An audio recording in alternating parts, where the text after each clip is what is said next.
Support comes from Hampton Roads Community Foundation, partnering with donors from all walks of life to improve southeastern Virginia through grants, scholarships, and leadership initiatives. Learn more at hamptonroadscf.org.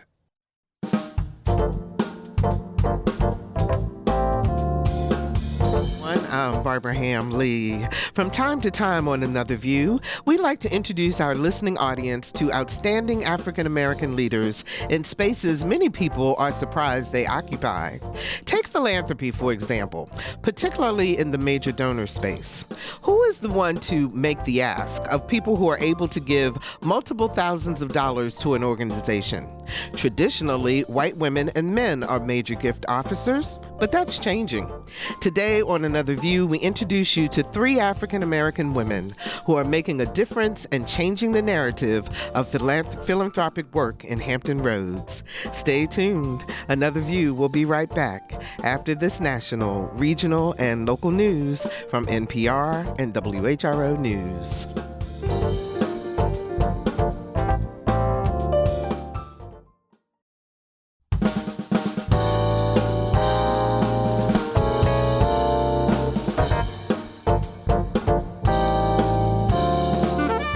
Discussing today's topics from an African-American perspective, this is Another View. Good afternoon, everyone, and welcome to Another View. I'm Barbara Ham-Lee.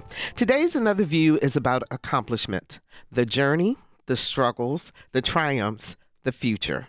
The 3 women you are about to meet are all development officers for their organizations, working to create space for people of color in philanthropy.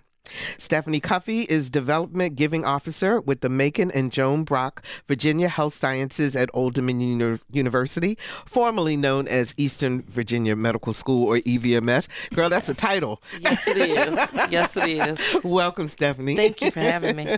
Christy Hunt is the Director of Development with the YWCA Southampton Roads. Hi, Christy. How you doing? Thank you so much for having me, Absolutely. Barbara. I'm glad you're here. And Vivian Oden is back with us. She's Vice President of Equity and Inclusion with the Hampton Roads Community Foundation. Hey, Vivian. Hey, Barbara. Thank you for having me.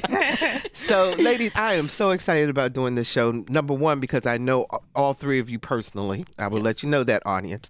But I'm also watching you all as the next generation moving into leadership positions in this community. And it's phenomenal just to watch you all grow. So according to the U.S. Bureau of Labor Statistics, there are 125,900 fundraisers in the United States. 13% are African American. Yet the Black community gives $11 billion with a B dollars a year to charities and donations. So where is the disconnect, Vivian, between the people who ask and the people who give? I would say the disconnect is that being able to go out there and make connections and network. I think that many times people in the development space will stay in their circles. They will stay in their bubbles, and you have to expand your reach. You have to go into different communities to recognize that everyone is not giving the same. Everyone doesn't think about giving the same way, and everyone doesn't trust you when you're coming to talk to them. And so you have to really build relationships. It takes time. Some people don't want to put in that work for it to take time, and you have to cultivate those relationships. But you can't cultivate the relationships with just the same people you know. Right. And people tend to recycle the same people through different organizations, the same donors. You can name them one hand, right? The same board members. Everything is recycled. And so, but you have to go into spaces. Sometimes they might not always feel comfortable to you because you're not used to being in those spaces, but you have to expand yourself. And I think really in the Black community, we don't all give the same way. And some of us are silent givers. So many times people don't know who those givers are. Not everyone in the Black community wants their name on a building or a plaque. You know, they just say, I'm giving because that's what I was taught. That's what I enjoy. I want to give back to my community and I want to support my community. And I think that many times that's missing with that. And just recognizing that many people in the development world, they don't look like us. You know, they don't look like me.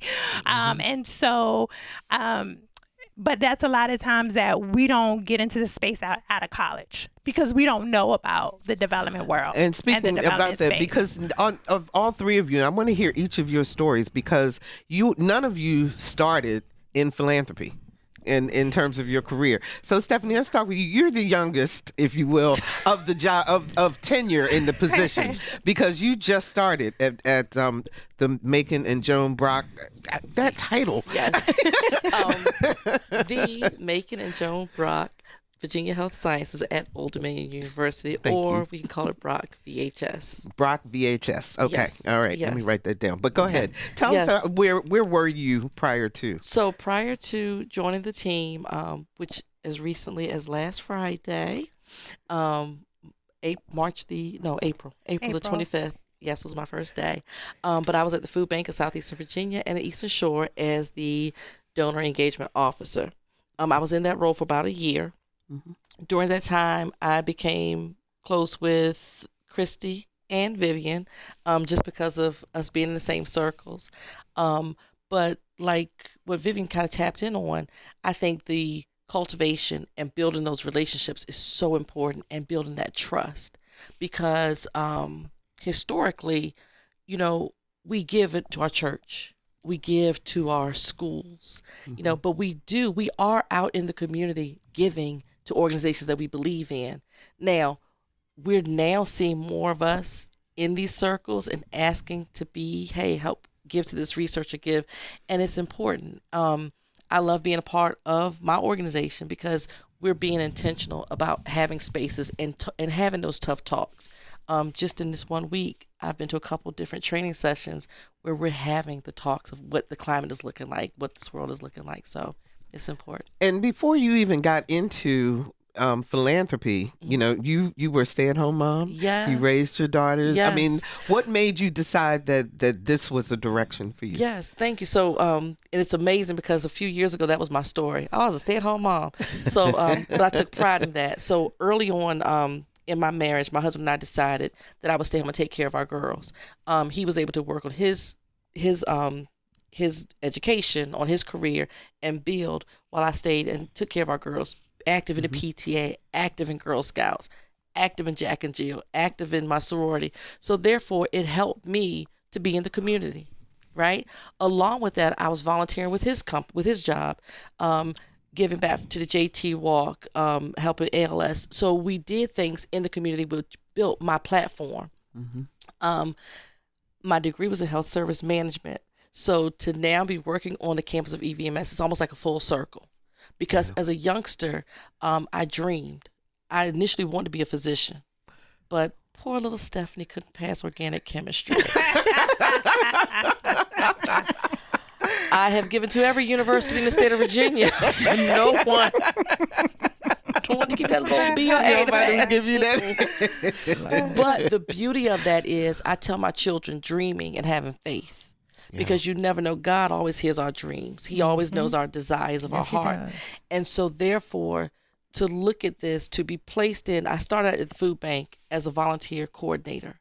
I was asked by someone who knew my family, who knew me through church. I was given an opportunity, and with that opportunity, I grew. To then be asked to be a giving officer, or donor, I did not know that you get paid for this. To realize I had been doing this all along was amazing. And like you said, it was clearly stated when I first got into this role that there were not a lot of African Americans in this position.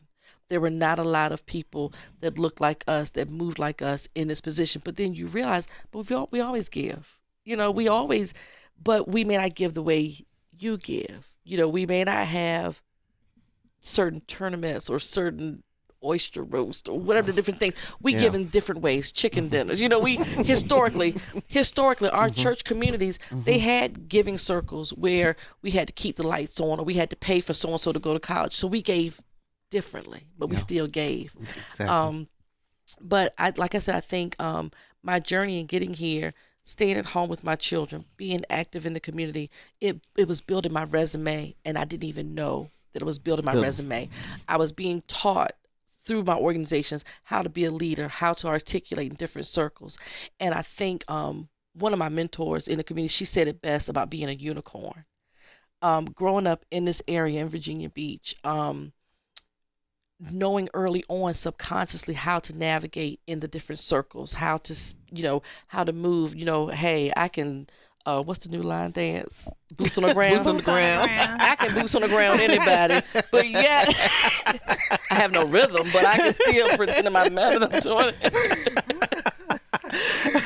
Well, Christy, you were in banking. Yes. Prior to. So what were the transferable skills? What made you go, okay, I'm leaving corporate, I'm going on over here to this other piece? Okay. Well, one, the transferable skills, of course, was the relationship building. Knowing how to ask for the relationship, knowing how to follow up. But what I love that Stephanie was saying when it comes to the volunteer piece of it, I was volunteering with the YWCA the whole time I was in banking. So from like 2013 to 2019, I was volunteering with the YWCA. I was part of two giving circles, the First Ladies Giving Circle and the Divas. And I had a wonderful time, and I have to give credit to the YWCA and the leaders at that time, because that's where I learned the importance of giving back to your nonprofits. And like Stephanie said, we give all the time. When we go to church, we pay our tithes. And if you think about it, your tithes help your church to keep moving, to keep growing, to be able to give those programs. That's exactly what our organizations do. And when that leader, which I have to give her credit, Dr. Ruth Jones-Nichols, she took the time to help me to see, one, it's not just monetary giving. It is your time. It's your talents. But these organizations do need the monetary gifts. Yeah. And if you understand how they're going to work and how they're going to keep those vital programs going, and if it's your passion, that comes back to building that relationship. And when you're meeting with your donors and you're actively listening to what your donors are saying, you can connect them to the programs that you have. And if for any reason they're not connected to your programs, but you know your partners, and you know your sisters, you can say, you know what, I can see that your passion or your focus is over here. Mm-hmm. I'm going to connect you there, because you want everyone to keep growing. Now, Vivian, your title is Director of Diversity, Vice President, excuse me, of Equity and Inclusion. And so on the surface of that, somebody said, well, that doesn't have anything to do with philanthropy. Right. But it does. Yes. So tell me your journey. Yes. So my journey starts back when I was a child, a little girl. And so, for us, church was important. So I don't care if you were sick or what was happening, you were going to church. So going to church, and I was in the Girl Scouts when we had a Girl Scout troop. And for me, I'm very competitive. So I want my badge. So I'm going to go out in the community and do different things. So, of course, at that time, I didn't know anything about philanthropy. I was just giving back. I was getting my Girl Scout badge. I was going to church, seeing my parents being involved in church, singing in the choir, different things like that. And so as I got older, going into high school, being a part of Key Club, going out in the community volunteering, being a part of an organization called SODA, a student organizations on development attitude. So going back to my middle school and being able to help the kids with their self-esteem and teach them in middle school about those different things. And so then it leads me into college, being a part of Circle K International, which is a part of Kiwanis Club, and volunteering. And so those things along my journey as I got older really taught me about the importance of giving back, being in community, going out there. And while many of it was just giving my time, it was still showing me the importance of supporting my community. And so as I got older, going to college, and then out of college, I was not initially in the philanthropic space, but through when I was in graduate school. I went to Old Dominion University, and I had to do a project around starting my own nonprofit. It was part of the Master's Public Administration program. And at that time, I learned about the Norfolk Foundation, which is now the Hampton Roads Community Foundation. And that really helped me develop my journey. So when I graduated and they were hiring, prior to that, I was a web developer. And so I was behind a computer. I was not out there talking to people. It was my computer and me. And so, but then getting the job at the Hampton Roads Community Foundation, I was like, oh, wow. Like, you're actually helping and supporting community and seeing the different things, the different nonprofits out there doing great work. It really opened my mind to what was really happening in the community. I still volunteer now. I tutor each week at a local elementary school. I have helped with Habitat for Humanity, building a home. So I've done so many different things, serve on nonprofit boards. And so that really helped me put it all full circle to see what philanthropy is all about. And so even my journey at the foundation, I've been there for about 19 years. Wow. Yes. That's congratulations. Yes, thank you. Yes. And so my role has changed over the years from working in grant making to working in donor engagement to now being the Vice President for Equity and Inclusion. And that really started back in 2018. I went through a program called Career Pathways through the Council on Foundations. And at the time, the Council of Foundations was seeing that people were going to other sectors. They were losing people to the philanthropic sector, and they wanted the C-suite to be more diverse. And so I went through that program, and I had to come up with a project, and my project was Missing Voices in Philanthropy. And it was really about getting in community, talking to diverse voices, hearing how they give, why they give, what's important to them. And then in 2018, I spearheaded the first celebration of Black Philanthropy Month in our region. Barbara was there. She was moderating the panel. And that's really kind of how our relationship really shaped Barbara.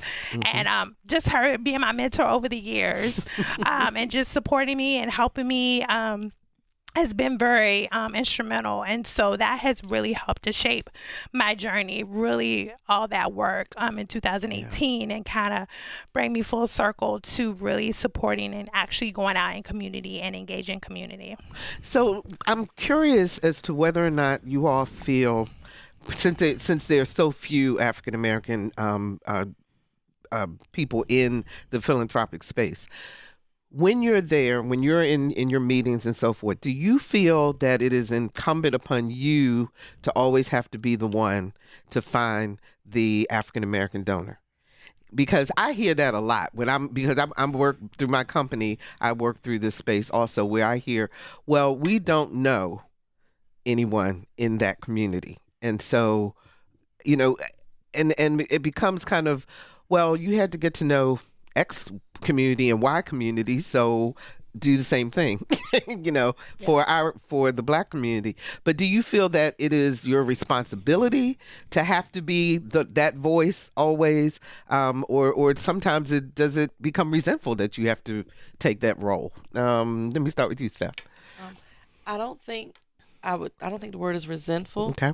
I think that it's just telling my story, telling who I am. Like I said, I think that I do, because of me being an African American woman, I do look at how we're perceived, or are we tapping into, this group of people, or, oh wait, I know somebody who can help us with that. So I look at myself as a conduit. As a conduit. And providing information. Yes, yes. Because I think that just with us sitting here, the diversity that's within us as 4 African American women, but the commonality is church. The commonality is seeing it exhibited how we do things. So therefore, I look at it as it's almost like a pride thing that I can give you this side of who we are. I can show you, you know what? My mama and daddy, I grew up in a White House, a white picket fence with 2.5 kids and the dog. Yes. Or I explain to my children, I explain to my girls, we are the way we are because of the generations that we come from. And I think it's up to us to tell our story. Christy's over there about She's to go. bubbling. I know. She's like, I gotta talk. I gotta say something. But I think that's ahead, important. Christy. Yeah, I'm Because sorry. I love what you're saying, because I'm the complete opposite. Yes. I came from a household with a single parent, and a single parent who was actually, unfortunately, a mental patient. So I love the fact that I can move in both spaces. And I love the fact that I can have the conversation in both spaces. So if we have our community that's not familiar with giving, or may don't even see the importance of why should I support, whether it's the YWCA or any organization, explaining to them why, but then also being able to move in that other space to where I can have the conversations on your tax benefits or different things that's going to benefit you when it comes to giving. And once again, like I said, listening to what their interest and their focus is to be able to help them. So I love how you made that point, because everyone doesn't have the same story, but we all can move in those spaces to help whatever side you're on. So what about with the industry as a whole, and within the industry? How do you get people to stop thinking that because you're a person of color that automatically you don't have the connections that would be needed to be a major gift officer, for example? I would say we have to have the connections, though. You know, like, we cannot say we don't know this person because they might not be Black. We don't know this person. Like, we have to develop ways to have that connection. And to what Stephanie and Christy was saying, it's so important. Like, is it my responsibility? Not necessarily. But do I want to educate? Yes. And I think education is key. And so, but once I educate you, like, I want you to be able to go forth and be able to do it. You know, I have people coming to me asking me to have those conversations around how to connect with, as I say, missing voices in philanthropy. And so I do come in and I'm wanting to educate, but my thing is, once I give you the information, what do you do with it? And so I think that's important, and the willingness to be able to go out there and connect. But I have to be able to talk to everyone, regardless, whatever their racial, ethnic background is, whatever space they're coming from, and recognizing that just because someone might not be a high net worth donor doesn't mean that they don't have the capacity to give at that point, at some point. And so we can't lose fact, and we can't lose the point of that, because they can leave you in their estate plans. They can come across money, and if you upset someone, they're not giving you their money when they come across it. So I think we need to really be mindful of those relationships and who we dismiss and who we connect with. And that's Go ahead, Christy. And that's the importance of building relationships, because you also don't know who knows who. Yes. When you're building those relationships, like you said, they may not be able to give at that time, but they can actually connect you with someone who can. Absolutely. Yes. Absolutely. Go ahead, Stephanie. I often give the story. Again, my longevity was with the food bank when it comes to development. And oftentimes we would give tours of the food bank. And it would, because of where we're situated, we had to be buzzed in to our facility. And so one day, I think I was on a volunteer team, we buzzed this man in, and he just looked like a common person, walks up and down Tidewater Drive, and literally he buzzed the thing. How can I help you? You know, they were cautious about letting this man in. He came in finally, and he gave us $500 in cash. And he said, because you all have blessed me so often, I just want to give back and be a blessing to somebody else. Yeah. Weeks later, another person came in, khaki pants, nice little polo shirt on. I think it was his company shirt, clean cut. He didn't get questioned as much, came on in the building. And he had tears in his eyes. He says, look, I'm down to my last dime. I don't know. I need help. I don't know where to go to get food. I need blah, blah, blah, blah, blah. And we were able to direct him. But it was a teachable moment in that everybody's not the same. Everybody's circumstance is different, you know.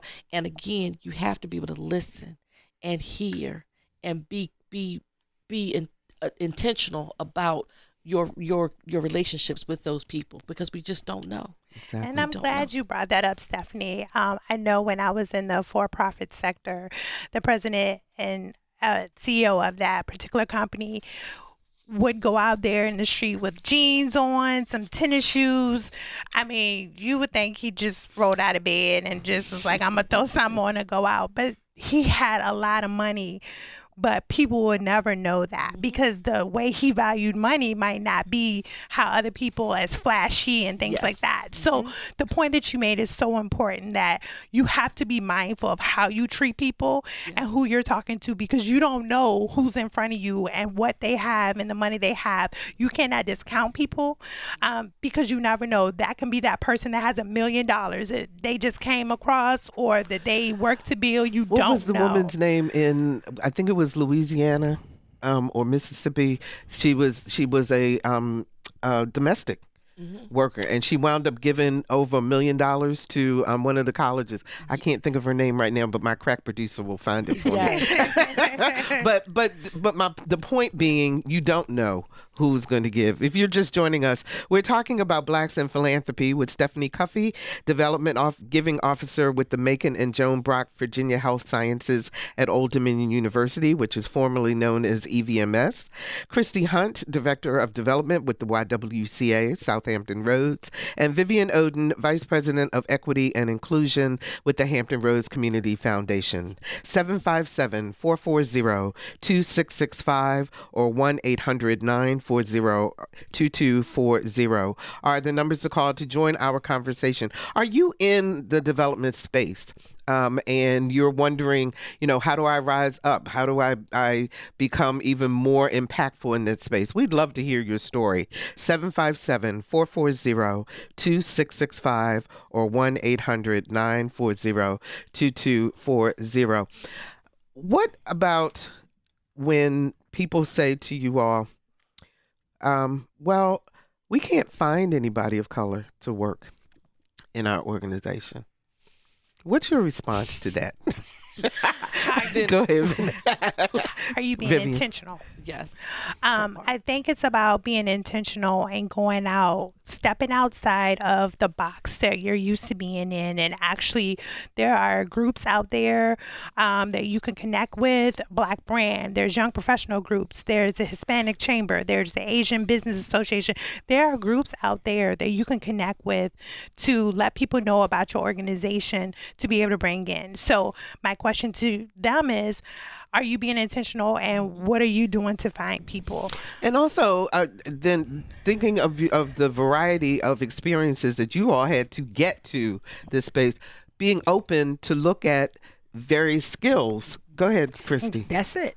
I was going to say the same thing. Like, look at Stephanie and I. I came from banking, but these skills I'm transferring over, and they actually match. The only difference is I'm not talking about a checking account or a mortgage or, let me help you with your commercial loan. Now we're talking about relationships, about our organization, how you can be involved. It's still building a relationship. Mm-hmm. I'm still active listening. I'm still focusing on what your interests are, and then we're still going to follow up. I'm still going to ask for the business. I'm still going to say, now, how do you want to move forward? Which ways are you looking to get involved? So it's the exact same thing. If you take the time, like how Stephanie was saying, she was volunteering at the food bank, and they noticed that you may have volunteers on. I was volunteering with the YW. When we moved back to the area in August, I reached out because I wanted to see how I can volunteer. How can I get involved with the Giving Circle again? And lo and behold, you became the development director. And when I tell you, I am so honored, I am so honored to work for an organization that I volunteered, where I learned, once again, the importance of what this work that we do. Mm-hmm. I learned this from the YW, and I have to give a shout out to the Urban League too, because I learned it there as well. But look at your volunteers. Look who's coming and supporting your organization, and have a conversation with them. Yes. Watch them. Are they talking? Are they promoting it for you? And to piggyback on Vivian, what she was talking about being intentional, I think about being the new kid on the block, literally my third day at work. We'll say it's fourth day. But when I told my my supervisor, Brooks Lively, when I told her, I said, hey, I'm going to be, I was asked to speak on another view. Her first thing was, can I go? Let me come. Like, I want to be a part. She wanted to be a part of. And I was like, oh, well, let me see, you know. But it was exciting because the encouragement, you know, and we talked about. So you have found in your experience that your colleagues are embracing and encouraging. When That's wonderful. When you, being a part of this organization, when you have leaders who are confident in who they are, and knowing they don't mind encouraging you or promoting you, because what I've learned throughout my interview process till today, they've done the homework.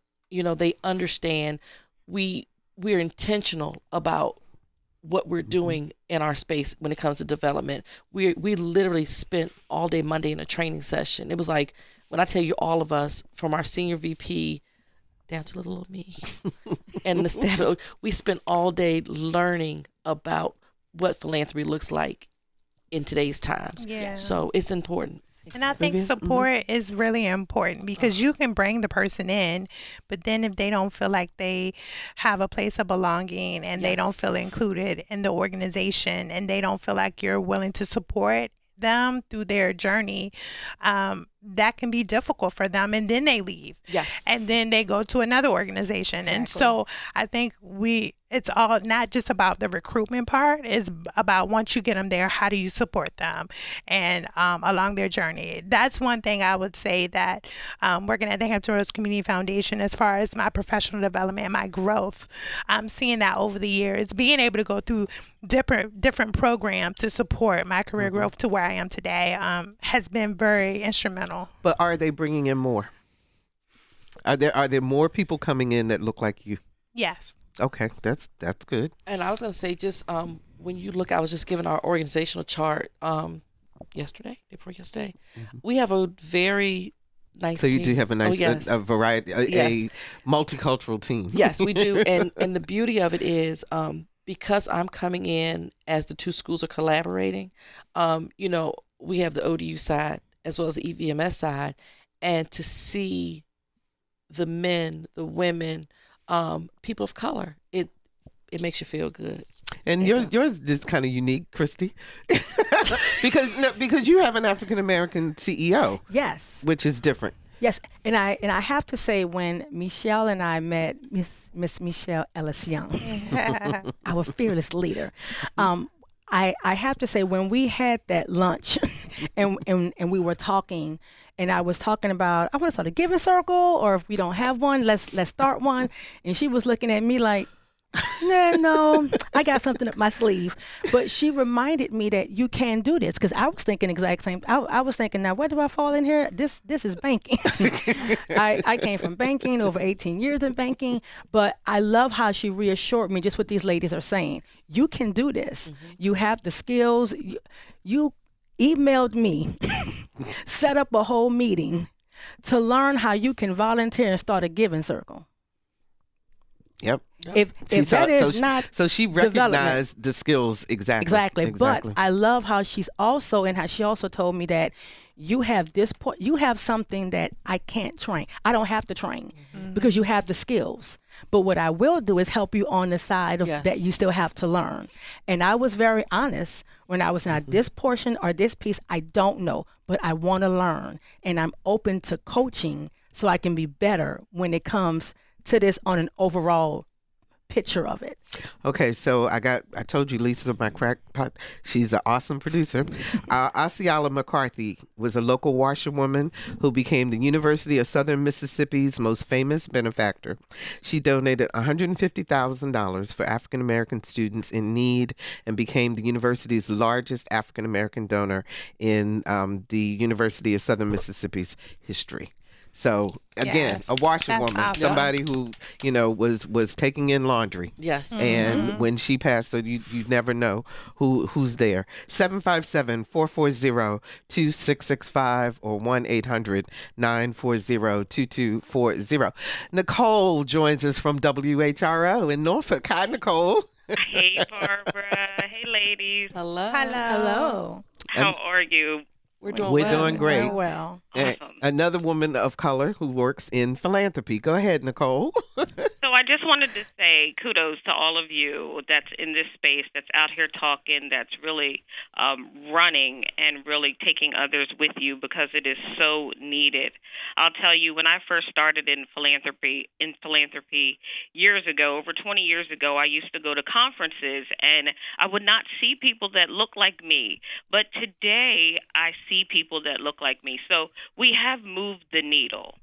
That's great. Yeah, That is, great. you guys agree with that? Yes. Everybody's nodding their heads. And Nicole is, Nicole, tell us your title because I don't want to get it wrong. Okay, I'm the director of membership here at WHRO. So she's the director of membership. And as a matter of fact, speaking about membership, isn't there something special going on these couple of days, Nicole, for public media?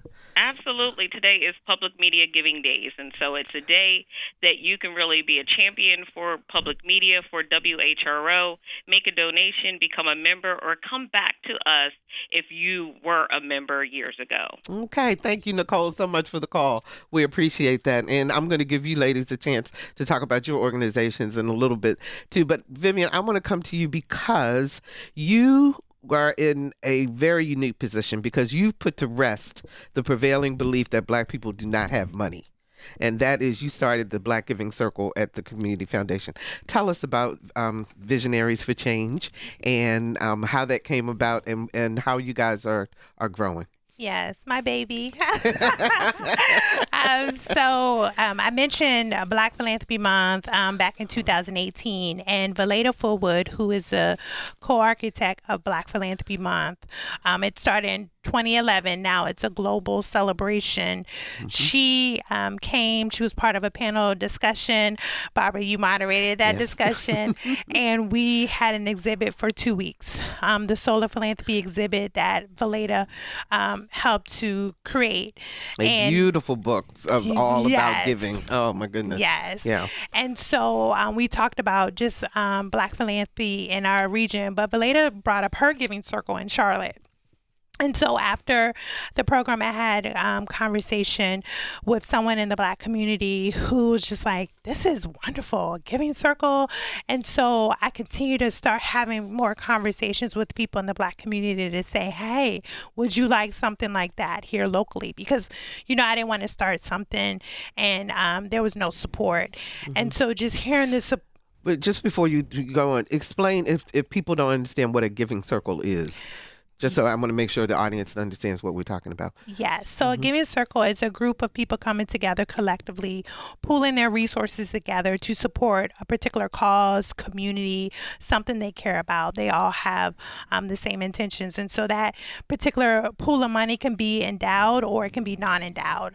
And many of the giving circles across the country are not endowed, which is really unique for Visionaries because ours is endowed. Mm-hmm. So that's what a giving circle is. Okay. And so after having conversations, we launched the Giving Circle in 2019 as part of our Black Philanthropy Month celebration. And it has grown over the years. The first 3 years, we were intentional to grow the endowment fund. As I mentioned, some giving circles across the country, they're putting money in each year. And to me, that is not unique. Sororities, fraternities, different groups in the organization within the Black community, we are raising money each year to give out money. And so I wanted to really talk about long-term, talk about the legacy, talking about endowment, talk about estate planning and those types of things so we can think about giving differently. Not saying, we give, but how do we sustain that giving for a long term? And so I was intentional about for it to be an endowed fund. We wanted to raise $500,000 before we started grant making. And so we did that. We raised $500,000. Now our endowment is over $1 million. Congratulations. Thank you. Thank you. And we have 119 members. We started out with 65. And we've been able to support 10 Black serving nonprofits with almost $75,000. And so it has grown over the years as part of the Visionaries for Change. We give out grants, but we also do education. So we have education around estate planning. We have education around what does that look like for you, your personal growth, closing the racial wealth gap, generational giving. And so a lot of it is not just giving back and grants to the community and supporting the community, but also educating and supporting each other. So I'm curious as to whether or not the other organizations, as you're working throughout the philanthropic space, if other organizations come to you now to tap into who is in the giving circle, because you know how we're always sharing the names of people. Are they really intentionally focused just to stay pretty much in this space, or are they branching out to support other organizations? Their own. Yeah, the members in the Giving Circle, they have their own thing that they give, they support. And so I don't have people intentionally reaching out to me, asking me for members. They might ask me about how to help them. So they don't intentionally say, tell me about your members or visionaries and things like that. But so, yeah, our members are given in so many different capacity, but the whole idea of coming together collectively and being able to make a greater impact, many of them like the idea of the endowment and long-term giving. So, Vivian, since there are some organizations who say we can't find Black people who will give, how did you find people to join Visionaries for Change? Because if you guys have $1 million endowment right now, clearly some folks are giving some money. Yes. So I go back to it. We've been talking about it all day. Relationships. And We do exist. Yes, we exist. We're in the community. That is it. We are out there. And so many a times I didn't know every member of Visionaries for Change before I started. It was about other members in Visionaries connecting me to people. It was about me going down and having conversations. I mean, I would go and have conversations. You want to do a Zoom? You want to go out in the community? Like, I'll meet you where you are. So it was really about being intentional and following up with people. We also do, I also do events where I invite potential prospects to come learn about visionaries, interact with other visionary members so they can see what they're coming into and what the vibe is for many people. So I'm intentional. I'm about building relationships, and I'm about how do I use my networks. So Valadia Forward, who you were talking about, she was one of the founders of New Generation of African American Philanthropists, or NGAP, out of Charlotte. And there was a big article about a big barbecue that they had to pull all of their members together. So utilizing culture and helping people to come together in philanthropy. But she says in this article that I was reading, it says, as for its next stages, NGAP is paving a new path in local philanthropy and reorienting funders and foundations from old school donor-centric practices to philanthropic action centered on being responsive and accountable to the community.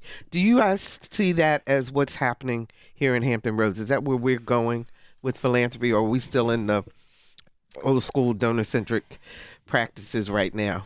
Or is it a little bit of both? What do you think, Christy? I'm thinking, I know we need to get there. Okay. That's when we were talking about how we still have the same mindset of how things used to be, how I'm just getting in the role, but I can say how you have to be more intentional, like Vivian was saying, to reach out, go out, make the connections, make a list of prospects, and then go out there. And if you don't know how to reach them, reach out to your peers to see if they can make a connection.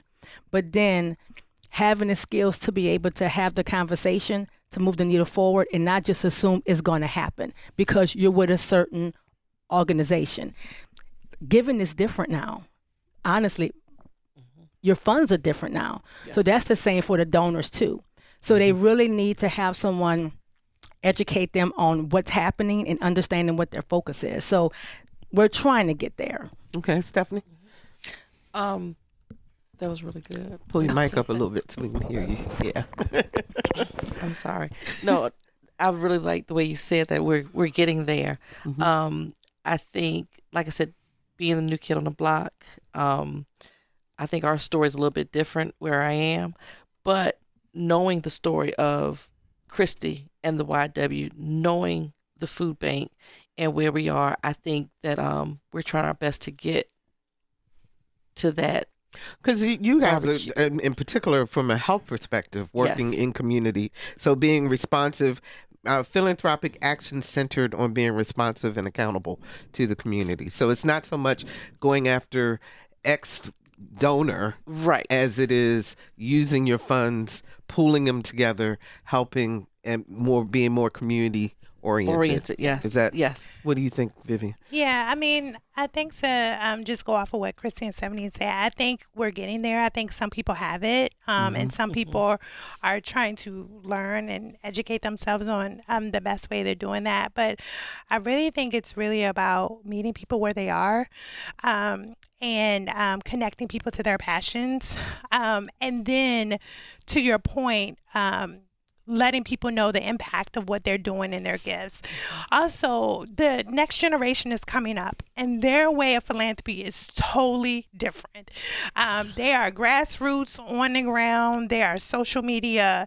And so we also need to think about the next generation and how the times are changing. I will say philanthropy is evolving, but we still have some more work to do within that space. But we really need to look at the next generation and how do we tap into their gifts, tap into the way that they see philanthropy. You know, because it's interesting that what I've noticed is some of the traditional major donors that we know in the Hampton Roads area, their children may or may not look at the organizations that their parents supported. Correct. They may go in a whole different direction. So that it requires new cultivation. Correct. Should not be assumed that because you talk to them about this, that the kids are going to go that way, that they need to be cultivated too. That's one of the challenges I think that I've heard over the years from,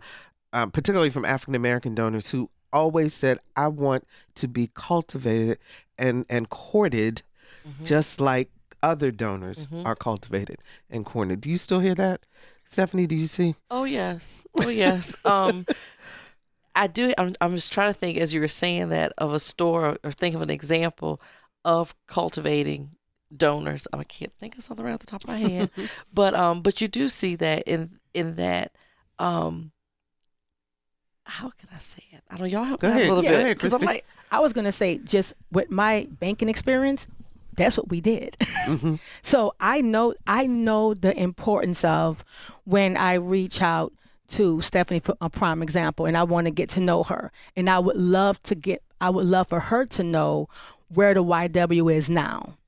If either you haven't been involved in a while, or you're a new relationship I'm trying to get, or you're new to the Hampton Roads area. I saw you at a networking event. I saw you at the opera last week, which was amazing. But I saw you there, and I want you to get involved with our Persimmon Circle. I want to take you out. I want to have coffee. I want to learn where you've been moving and what you've been doing here while you're new to the Hampton Roads area. Are you familiar with the YWCA? If you are, what have you heard about us? All of that is cultivating. That's building relationships. And as I'm talking to you at that moment, I'm once again actively listening to what your interests are. So people do want that. They do want that. And I was just thinking, the other day I was on a tour. It was literally my first day Friday. We were going to work on getting our phones linked up in the IT department. And as I was coming out of one of the buildings, I noticed a young medical student. And she had her white jacket across. Well, we both recognized each other. She was in my oldest daughter's Girl Scout troop. Wow. Back in the day, right? This young lady, young African-American young lady, she and I connected again a few years ago through the food bank, right? She came to volunteer and we connected then. Very soft-spoken young lady, hard worker, smart, as a whip. But we connected then. The other day when I saw her, we embraced, and I told her that I was here now. Now, in my mind, she may be the next Dr. Britt. You know what I'm saying? So when you think about philanthropy, you don't know. So when I saw her, oh my God, sweetheart, I'm so happy to see you.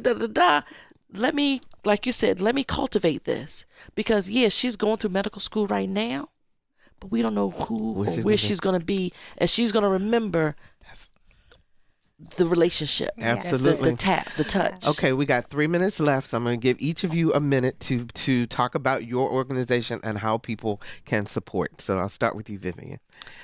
So the Hampton Roads Community Foundation, you can support us. Go on our website at hamptonroadscf.org. As I mentioned, Black Philanthropy Month is coming up in August. And so look out for information about our upcoming Black Philanthropy Month celebration. Come out and support. Come to our events. Come to and get involved with the Hampton Roads Community Foundation. Okay, Christy. And the YWCA, we are the region's leading nonprofit focusing on eliminating racism, empowering women, and supporting survivors of violence. And we have our conference on rest that will be coming up June 11th on the campus of Norfolk State. So if you have any questions or would love to get involved, they can reach out to me. I'll even have no problem giving them my cell. It's 757-376-3310. And my email is Christy, CHRISTY, Hunt, HUNT at ywca-shr.org. So yes, please reach out. Okay. Right. And Miss Stephanie. Yeah, so I'm still learning, guys, but here at the Make It at Joan Brock Virginia Health Sciences at Old Dominion University, we do have 5 schools in which you can donate to, contribute to, or go online and see where you would like to donate. That would be the Eastern Virginia Medical School, the Elmer College of Health Sciences, the Elmer School of Nursing, EVMS School of Health Professionals, and our Joint School of Public Health. I can be reached at SCU, F as in Frank, EE, at odu.edu, or like Christy, you can contact me on my cell phone, 757-353-7646, and I'm here to help you in any way I can. I am so proud of you women. I just can't even tell you. And I will just say to the audience, too, that today is the first day of Public Media Giving Days here at WHRO. You please support us, because when you support us, you support Another View. You get to continue to hear obvious, wonderful conversations that we have about things that are happening in our community. Ladies, thank you so very much. Thank you for the work that you're doing. Thank you for the mentorship that you will provide to the next generation that's coming up, because I can't believe, I'm always the youngest in the group, and now I'm like mentoring people. What is going on? What is happening? No, you are favorite auntie. Yes. Yes. But to watch you all grow and to make a difference is really impactful and very, very powerful. And that's why I wanted our audience to know you. So thank you so very much. And audience, we hope today's show has inspired you to support organizations that are special to you. You can listen to this show again or share it with a friend by going to whro.org/anotherview and downloading this program or any of our Another View shows. You can also find us on Spotify, or wherever you go for your podcast listening pleasure. Next week on Another View, thoughts on current events with the Another View Roundtable. That's going to be a lively conversation. Our theme music is an original composition created especially for Another View by Jay Sennett. Lisa Godley is our show producer. Jordan Christie is our audio engineer, and Dr. Barry Graham answered our phones. I'm Barbara Ham Lee. Remember, giving your time, talent, treasure makes you a philanthropist. Looking forward to getting together again next Thursday at noon for Another View.